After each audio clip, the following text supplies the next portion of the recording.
Okay, so continuing on with creating value with a pen, today we're going to do cross hatch. So cross hatching is like hatching, except we can cross with other lines in a different direction. So we're going to create value in two different ways. One is going to be with how many different layers and how many different directions the lines are going. But then we're also going to use what we used here, which is the spacing of the lines. So here we do it in two different ways: spacing of the lines and number of crossings. Okay, and we're going to do the same thing that we've been doing. We're going to do dark on the left, light on the right. And so this first one, you know, our lines might be really spaced out, and maybe they're just two directions. So maybe in the next one, they're spaced closer together, two directions, getting a little bit darker. Maybe this time we go in a third direction. Remember, because the eye is taking the ink and the white space and blending it together. So maybe even closer.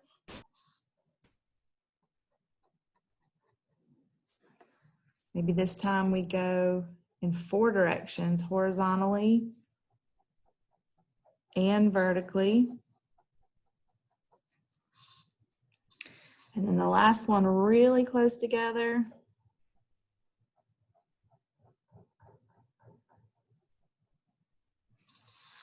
In many different directions.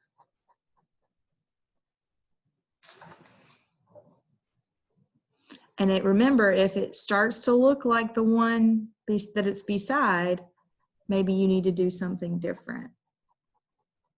Add more lines. You can't take lines away because it's ink, but you could add more lines. Okay, and so there we have from darkest to lightest with cross hatching. All right, so let's try to put that again on a cylinder. So pick up your pencil this time to draw a cylinder. Remember that a cylinder is an ellipse on the top, two equal length sides, and then a bottom that's curved. Okay, and we are going to still have a light source coming from the left, and we're going to use cross hatching. So maybe I'm going to do what I did with the last one, where I put in lines and then add more.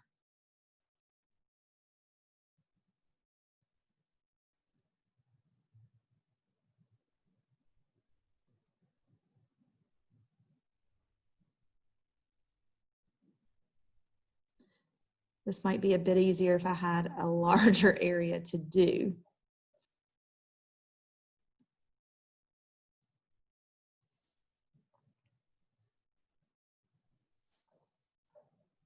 I'm not sure if I've made enough of those medium values. Okay, and then the same. Actually, that light source would not be shining on the top if that was the case. It'd be more like coming from this direction. But I think we get the point. So now once our ink dries, we can erase the pencil lines and we'll just be left with the ink,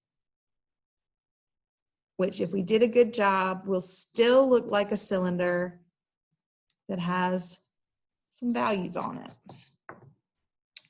Okay, all right. The last one we're going to do today is stippling.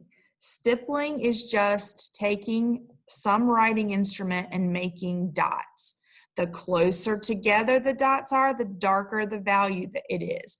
The more spread out the dots are, the lighter the value is going to create. Now, I don't want you to use, well, first of all, if you were going to do this, you would be using a nice pen, a small point pen, and it would be nice, a nicer pen. But I don't want us to use our big pen because it'll take forever.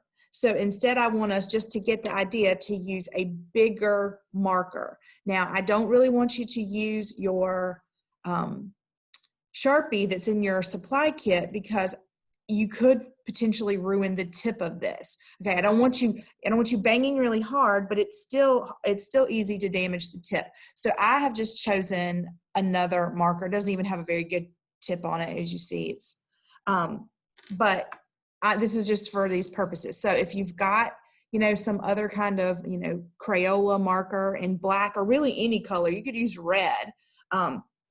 Depending on what kind of marker you do, it's going to go over on the back, but that's okay. That was just some sketching that we did with cylinders. So again, we're going to go from dark to light. I like to start and work backwards. So leaving this one blank, lots of white space, and a little ink makes a light value. The next one,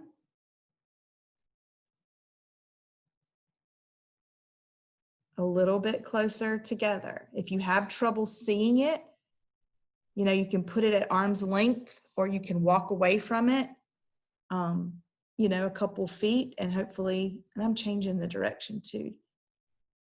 It's not really a perfect dot. And then even more close together.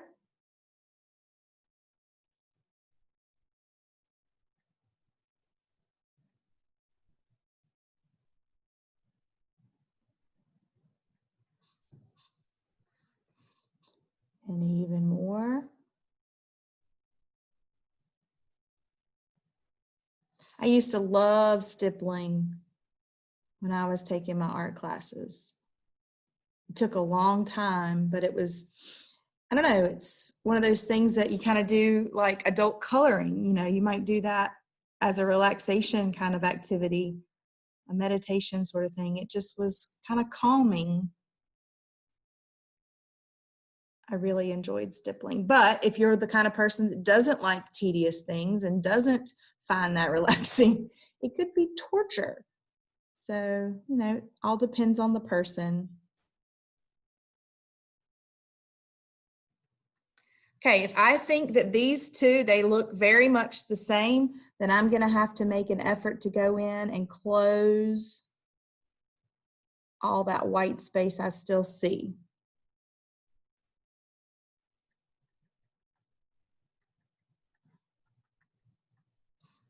And then hopefully that looks like a darker value than that one right there. So last thing we're going to do is we're going to do stippling on a cylinder, but we are going to switch back. Let's switch to this pen. It might take us a while, but I think if we tried it with the bigger marker, we would just ruin it. So with our pencil, again, a cylinder being an ellipse on the top, 2 equal size lines, equal length lines with the curve at the bottom. Oh, that one's crooked. No.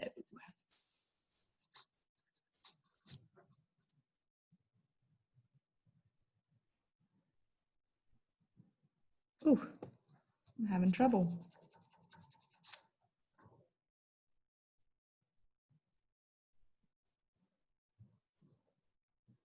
Okay, that's better. Again, trying to imagine that the light is coming from the left. So I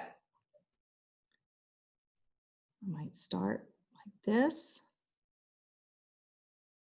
and then get a little more close together. And even closer together. Oops, sorry, you couldn't see me. And then here of the right side would be extremely close together. Remember, most people don't stipple with a ballpoint pen. They would have some other kind of fine point pen to do this technique, but it's okay for what we're doing. Okay, maybe that starts to look like different values and a curved surface with light playing on it. And then I'm going to do a little bit more on the left. so that you get that edge over there. And then 1 value for the top, whether that's completely white or just a light value.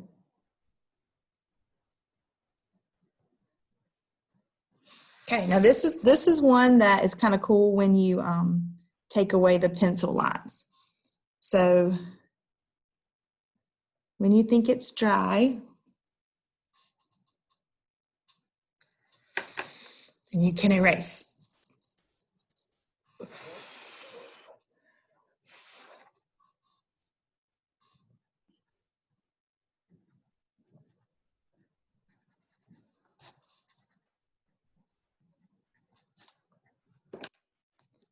And it looks like a cylinder. I'm going to go up there to that edge.